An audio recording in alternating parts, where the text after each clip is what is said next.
Hello વિદ્યાર્થી મિત્રો, નમસ્કાર. વંદે માતરમ. વિદ્યાર્થી મિત્રો, ફરી એકવાર ધોરણ 11 કોમર્સ વાણિજ્ય વ્યવસ્થા અને સંચાલન વિષયમાં આપ સૌનું સ્વાગત છે. તો વિદ્યાર્થી મિત્રો, લાસ્ટ લેક્ચરમાં એટલે કે છેલ્લા લેક્ચરમાં આપણે ભણ્યા હતા. યાદ કરો કે ભાઈ કંપનીના લક્ષણો, ફાયદાઓ અને મર્યાદાઓ આ આપણે કમ્પ્લીટ કર્યું, ભણ્યા.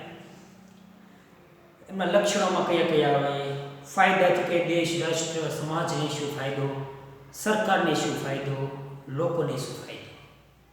બરાબર, આવું આપણે ભણ્યા હતા. બરાબર. પછી મર્યાદા ભણ્યા ગઈકાલે કે ભાઈ કયા કયા ગેરફાયદા છે. બરાબર.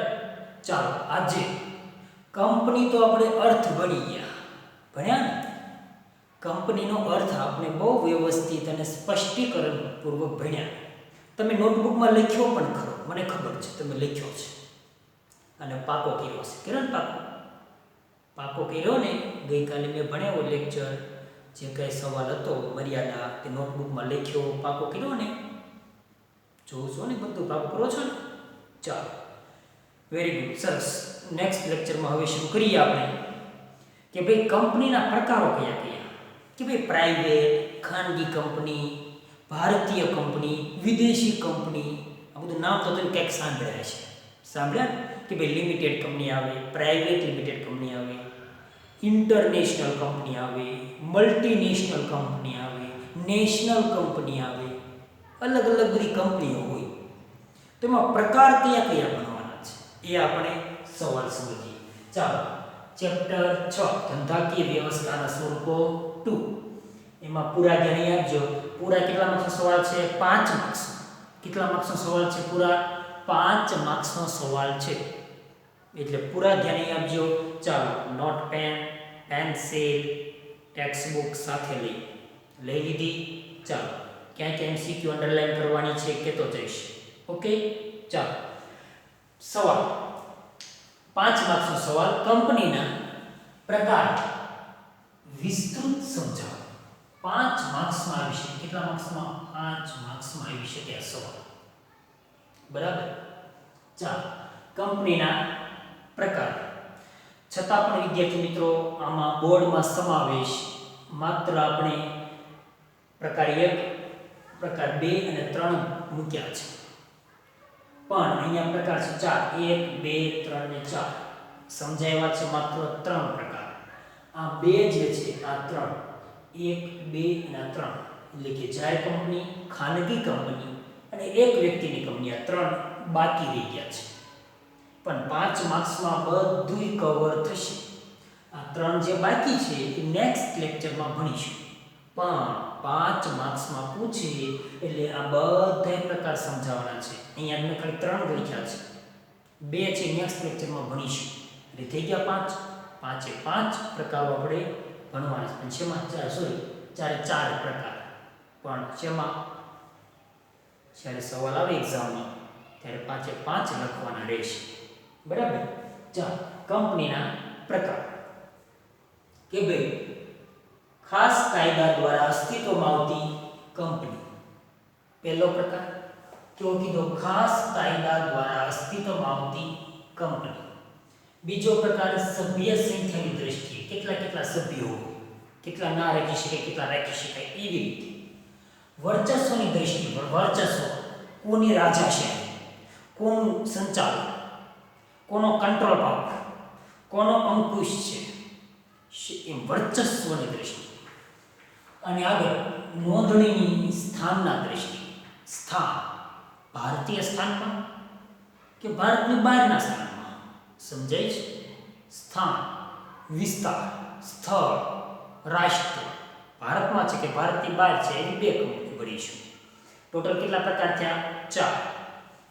ખાસ કાયદા દ્વારા અસ્તિત્વમાં આવતી કંપની, એક પ્રકાર. સભ્ય સંખ્યાની દ્રષ્ટિએ, બીજો પ્રકાર. વર્ચસ્વની દ્રષ્ટિએ, ત્રીજો પ્રકાર. નોંધણીના સ્થાનની દ્રષ્ટિએ, ચોથો પ્રકાર. 4 પ્રકાર છે. એમાં આપણે અહીંયા લીધા કેટલા? 3 પ્રકાર. ખાસ કાયદા, વર્ચસ્વ, નોંધણી. બરાબર.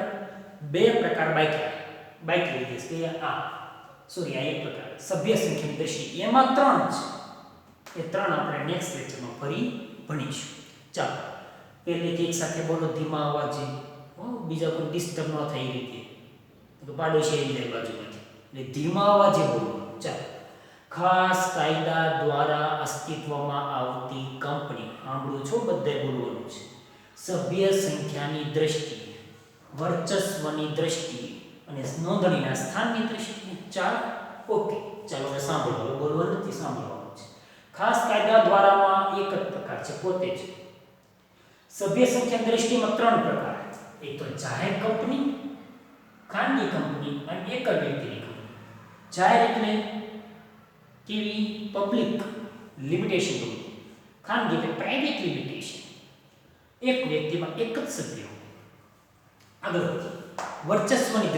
વર્ચસ્વની દ્રષ્ટિએમાં કયો પ્રકાર તો કે ત્રણ પ્રકાર એક તો સરકારી કંપની આવે શાસક કંપની આવે અને ગૌણ કંપની આવે એટલે કેટલા પ્રકાર થયા ત્રણ પ્રકાર છે સમજાય છે હસવા નથી આ એક્શન ઉપરથી આ બધા હાથના એક્શન ઉપરથી હસવા નથી ધ્યાન આપવાનું છે સિરિયસ ચાલો નોંધણીના સ્થાનની દ્રષ્ટિએ બે પ્રકાર એક તો ભારતીય કંપની અને વિદેશી કંપની કેટલા પ્રકાર થયા બે પ્રકાર ભારતીય કંપની અને વિદેશી કંપની એટલે ટોટલ કેટલા પ્રકાર થાય બે બરાબર ચાલો હવે એમના પણ પેટા પ્રકાર ગણી કે ભાઈ જાહેર કંપનીમાં ત્રણ પ્રકાર શેર મૂડીથી મર્યાદિત જવાબદારીવાળી કંપની જેમાં શેર જેટલી જ મર્યાદા 100 રૂપિયાનો શેર લીધો તો તમારી જવાબદારી માત્ર 100 રૂપિયા સુધી હોય સમજાય છે ચાલો બાંયધરીથી મર્યાદિત જવાબદારીવાળી કંપની બાંયધરી આપે ગેરંટી આપે એક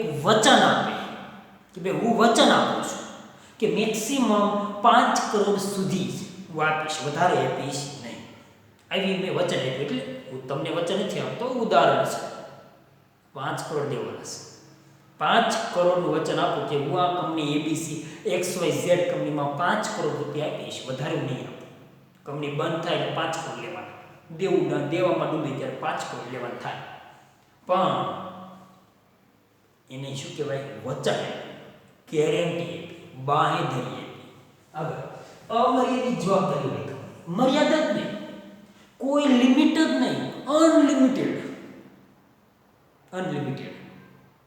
ખાસ યાદ રાખો ખૂટે જ નહીં અનલિમિટેડ એટલે અહીંયા છે અમર્યાદિત જવાબદારીવાળી કંપની અનલિમિટેડ જવાબદારી હોય એટલે અનલિમિટેડ દેવું ચૂકવવું પડે અંગત મિલકત પણ વેચવી પડે બહુ દેવું વધી જાય કંપની દેવું ના ચૂકવી શકે ત્યારે આગળ ખાનગી કંપનીમાં બી સેમ ટુ સેમ એ જ પ્રકાર શેર મૂડીથી મર્યાદિત બાંયધરીથી મર્યાદિત અમર્યાદિત જવાબદારીવાળી કંપની આગળ એક જ વ્યક્તિમાં એક જ એટલે પોતે જ એમાં કોઈ પેટા પ્રકાર નથી ચાલો પહેલેથી ખાસ કાયદા દ્વારા સભ્ય સંખ્યાની દ્રષ્ટિએ વર્ચસ્વ અને નોંધણી ચાર નોંધણીમાં બે ભારતીય કંપની અને વિદેશી કંપની ભારતની અને વિદેશી વર્ચસ્વ દ્રષ્ટિમાં ત્રણ સરકારી શાસક અને ગૌણ સરકારી એટલે ગવર્મેન્ટ પોતાની વર્ચસ્વ શાસકમાં જેનું શાસન ચાલતું હોય એની ભણીશું વિસ્તારથી હમણાં જ ભણવાનું છે ગૌણમાં પેટા એની અંડરમાં એનું શાસન કોઈ ઓર કંપની કરતી હોય એટલે જોઈએ નોંધણીમાં બે ભારતીય વિદેશી વર્ચસ્વમાં ત્રણ સરકારી શાસક અને ગૌણ સભ્ય સંખ્યાની દ્રષ્ટિમાં ત્રણ જાહેર ખાનગી એક વ્યક્તિ અને ખાસ કાયદામાં પોતે જ ખાસ કાયદો જાહેરમાં ત્રણ શેર મૂડીથી મર્યાદિત બાંયધરીથી મર્યાદિત અને અમર્યાદિત સેમ ટુ સેમ ખાનગીમાં ત્રણ કંપની કે ભાઈ મર્યાદિત શેર મૂડીથી મર્યાદિત બાંયધરીથી મર્યાદિત અને પોતે જે અમર્યાદિત છે તે એક વ્યક્તિમાં માત્ર પોતે ઓકે ચાલો સમજાય છે ને તમને પૂછો સમજાય છે કે નહીં ચાલો પૂરા ધ્યાન આપજો ચાલો સમજો હવે સમજૂતી જોઈએ આપણે આ રીતે સમજૂતી લખીને વિસ્તારથી લખશું ત્યારે 5 માર્ક્સ મળે સમજે લખ્યા વગરના માર્ક્સ મળે નહીં લખો તો મળે કોરા કાગળિયા ન મળે સમજે એટલે લખવું પડે લખવા માટે પૂરું ધ્યાન અહીંયા મારી સામે અહીંયા આપવું પડે બરાબર ચાલો ખાસ કાયદા દ્વારા અસ્તિત્વમાં આવતી કંપની ખાસ કાયદો સંસદ પસાર કરે, વિધાનસભા પસાર કરે, સંસદો બધા ભેગા થાય આપણા દેશના છે સંસદ 500 ઉપર કંઈક છે, બહુ બધા આંકડો નથી ખબર, પણ 582 કે 90 આસપાસ છે. જે કંઈ સંસદો બધા ભેગા થઈ કાયદો કરે અને કાયદા વતી કોઈ કંપનીની સ્થાપના કરે. એમાં ગવર્મેન્ટ હુકમ, ગવર્મેન્ટ સંસદનો હુકમ, સંસદ કે પ્રમાણે કંપની ચાલતી, સરકારનો હુકમ એવી કંપની જોઈએ.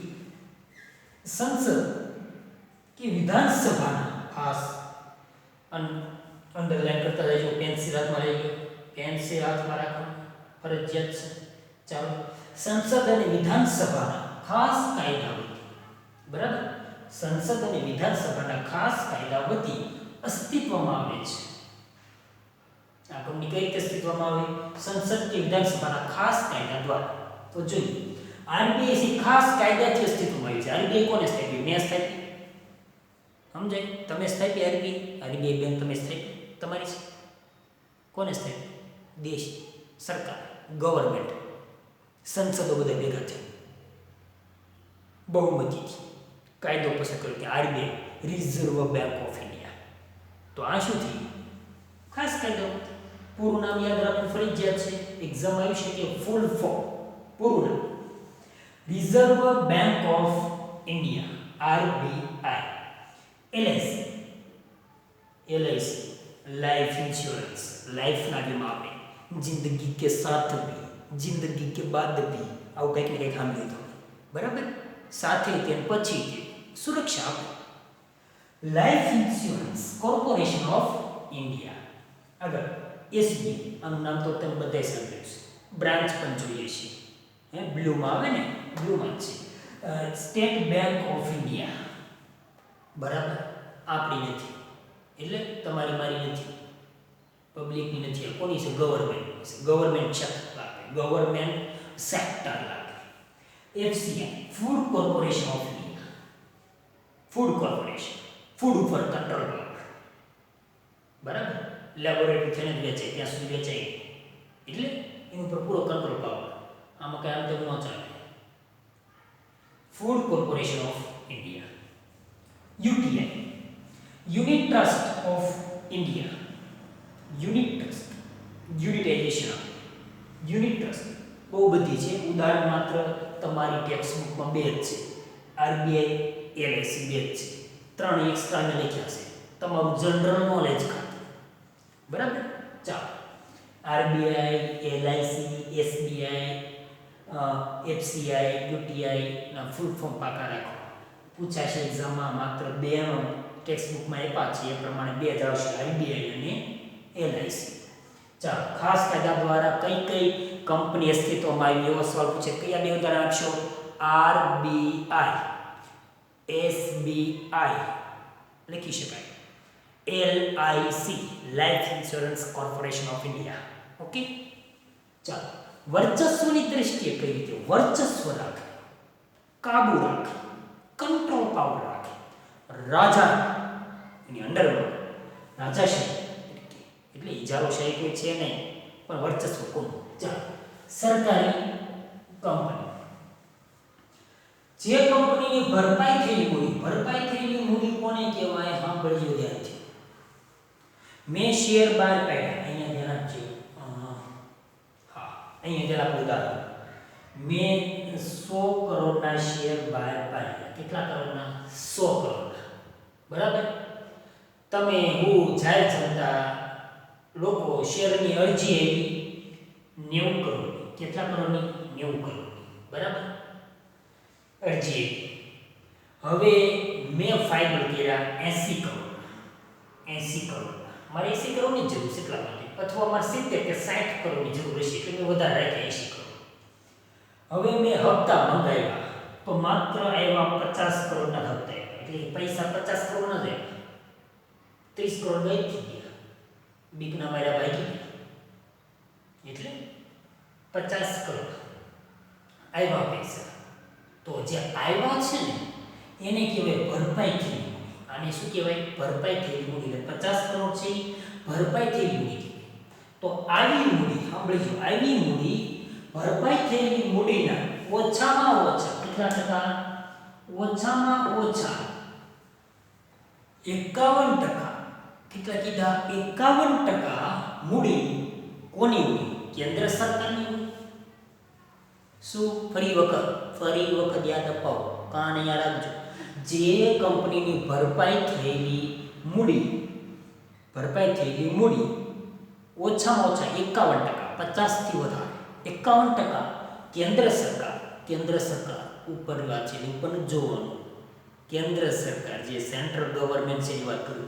કેન્દ્ર સરકારની અથવા રાજ્ય સરકાર, જે આપણું રાજ્ય છે ગુજરાત સરકાર, અથવા એકથી વધુ રાજ્યો જેમ કે ગુજરાત સરકાર, મહારાષ્ટ્ર સરકાર, પશ્ચિમ બંગાળ સરકાર, તામિલનાડુ સરકાર, દિલ્હી સરકાર, મધ્યપ્રદેશ સરકાર, રાજસ્થાન સરકાર, આંધ્રપ્રદેશ સરકાર, કેરળ સરકાર, કલકત્તા સરકાર, ઉત્તરાંચલ સરકાર, ઉત્તર પ્રદેશ સરકાર. હવે તો કયો બસ કેટલાક ઉદાહરણ સાંભળવા. ચાલો, રાજ્ય સરકારની એકથી વધારે રાજ્ય સરકારો અથવા કેન્દ્ર સરકાર અને એકથી વધુ રાજ્ય સરકાર. જોઈએ, કેન્દ્ર સરકારી હોય, કેન્દ્ર સરકારી છે, સાથે સાથે રાજ્ય સરકાર અથવા એકથી વધારે રાજ્ય સરકાર, બધાની ટૂંકમાં સરકાર ગવર્મેન્ટની હોય. ટૂંકમાં એટલું યાદ રાખવાનું કે 51% અથવા એનાથી વધારે મૂડી કોની હોય? સરકારની. પછી એમાં કેન્દ્ર હોય, રાજ્ય હોય, એકથી વધારે રાજ્ય હોય, ઓછા જે કંઈ હોય, અથવા બે હોય. બરાબર? એકથી વધુ રાજ્ય સરકારો સાથે મળીને ધરાવતી હોય તેને સરકારી કંપની કહેવાય. Okay, concept clear? રેડી? ચાલો બોલો. જે કંપની ભરપાઈ થયેલી મૂડીના ઓછામાં ઓછા 51%થી વધારે અથવા 51% કેન્દ્ર સરકાર અથવા રાજ્ય સરકાર અથવા કેન્દ્ર સરકાર અને રાજ્ય સરકાર અથવા એકથી વધારે રાજ્ય સરકાર અથવા કેન્દ્ર સરકાર અથવા એકથી વધારે રાજ્ય સરકારની હોય મળીને ધરાવતી હોય એને સરકારી કંપની કહેવાય. ઓકે, કરો અંડરલાઈન. પહેલા અંડરલાઈન કરો ટેક્સ્ટબુકમાં, કરી આગળ વધો. ઉદાહરણ સરસ મજાના 3 છે તમારા ટેક્સ્ટબુકમાં આપ્યા. બાકીના તમારા જીકે માટે ભણીએ, જનરલ નોલેજ માટે. અશોક હોટેલ્સ લિમિટેડ ભારતીય સરકારી company, government. Bharat heavy electricals limited, એને ઇંગ્લિશમાં કહેવાય ભેળ. ખાવશો બધા ભેળ? કોઈ ખાધી ને ભેળ? એટલે એમ નથી કહેવાનું કે ભેળ એટલે ખાવા પીવાની આવી ભેળ, એ નહીં. આ ભેળ એટલે કંપની છે, નામ છે ભેળ. ભારત હેવી ઇલેક્ટ્રિકલ્સ લિમિટેડ, ભારતીય હેવી ઇલેક્ટ્રિકલ્સ લિમિટેડ, ભેળ કહેવાય, ભેળ તરીકે ઓળખાય. આગળ, મહાનગર ટેલિફોન નિગમ લિમિટેડ, મહાનગર MP, ટેલિફોન N, નિગમ L, લિમિટેડ. મહાનગર ટેલિફોન નિગમ લિમિટેડ, સમજાઈ ગયું? MTNL. ચાલો, અશોક હોટેલ્સ લિમિટેડ, ભારતીય હેવી ઇલેક્ટ્રિકલ્સ લિમિટેડ, મહાનગર ટેલિફોન નિગમ લિમિટેડ, આ 3 કંપની તમારે અંડરલાઈન કરવાની છે. ટેક્સ્ટબુક એક્ઝામમાં આવે સરકારી કંપનીના ઉદાહરણ આપો, 3માંથી કોઈ પણ 2 આપી શકાય. આગળ, ONGC તમે બધા સાંભળ્યું છે નામ? ONGC, oil and natural gas commission. Cell company છે, ગેર ઇન્ડિયા કંપની છે, ગવર્મેન્ટ કંપની છે. ગેસ પ્રોડક્શન કરે, NTPC, બધી ગવર્મેન્ટ કંપની. આ બધું શું બની? Government company. ચાલો, બીજા નંબરનો પ્રકાર શાસક કંપની. બીજા નંબરનો પ્રકાર શાસક કંપની. ચાલો બોલાઈએ. કોઈ એક કંપની બીજી કંપનીના કેટલા ટકા? 50%. સાંભળજો, સરકારી નોંધો 51% ઓછામાં ઓછી, એનાથી વધારે હોય કોની? સરકારોની, ત્યારે સરકારી કંપની કહેવાય. બરાબર? આ શોર્ટમાં મેં તમને કીધું. ચાલો, શાસક કંપનીમાં કેવું? કોઈ એક કંપની બીજી કંપનીના 50% કરતાં વધુ શેર ધરાવતી હોય અને કંપનીના બહુમતી સંચાલકોની નિમણૂકનો અધિકાર ધરાવતી હોય તેને શાસક કંપની કહેવાય. હવે સાંભળજો ઉદાહરણથી. માની લો કે ભાઈ 50% છે એ બી કંપની છે, એ કંપની છે અને આ બી કંપની છે, બરાબર. આ એ કંપની અને આ બી કંપની, બરાબર. આ એ કંપની છે એ એની પાસે આના કેટલા 50% શેર હોય, 50% થી વધુ એટલે કે 51% અથવા એથી વધારે શેર હોય કોના, બી કંપનીના. એ કંપની પાસે 51% એટલે 50% અથવા એનાથી વધારે શેર એ કંપની ધરાવતી હોય તો એ કંપની છે શું કહેવાય, શાસક કંપની કહેવાય. શું કહેવાય, શાસક કંપની કહેવાય. સમજાય છે કે નહીં? એ કંપની બી કંપનીના એ 50% અથવા વધારે શેર ધરાવતી હોય તો એને શું કહેવાય, શાસક કંપની.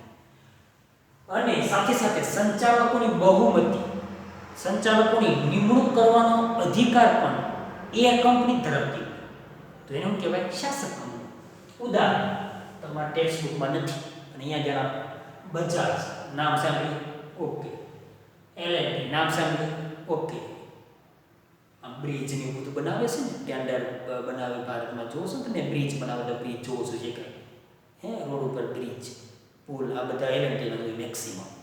બજાજ કંપનીના યુઝ કરો છો કંઈક ને કંઈક ઇલેક્ટ્રિક આવી, બિરલા આદિત્ય, ટાટા કંપનીનું યુઝ કરો છો, મીઠુંથી માંડી ટ્રક સુધી, બસ સુધી, પરિવહન, બહુ અલગ અલગ સોફ્ટવેર કંપનીથી માંડી અઢળક છે. આ બધી કેવી છે, શાસક કંપનીઓ છે જે અંડરમાં બીજી કંપનીઓના શેર 50%થી વધારે ધરાવે છે એટલે બની ગઈ શાસક. શાસક એટલે એવી કંપની જે કંપની અન્ય કંપનીઓ ઉપર શાસન ચલાવી શકે. સમજાય છે? શું સમજાવું? સમજાવો મને, શું સમજાવું? શાસક કંપની કોને કહેવાય? જે કંપની અન્ય કંપની ઉપર શાસન ચલાવતી હોય, રાજા હોય, રાજાશાહી ધરાવતી, એની ઉપર અંકુશ પાવર ધરાવતી હોય એટલે એને શાસક કંપની કહેવાય. એક એટલે 50%થી વધારે શેર પોતે ધરાવતી હોય. ગૌણ કંપની કોને કહેવાય? જે કંપનીના 50%થી વધુ શેર શાસક કંપની ધરાવતી હોય અને બહુમતી સંચાલકોની પણ શાસક કંપનીની હોય એને કહેવાય ગૌણ કંપની. ચાલો બે ઉદાહરણ બી ફરી જોઈ લો. હવે ઉલટું કરી નાખવાનું છે. એ કંપની પાસે 50%થી વધારે શેર બી ના હતા એટલે એ કઈ કેવી હતી, શાસક હતી. હવે બી ની વાત કરીએ.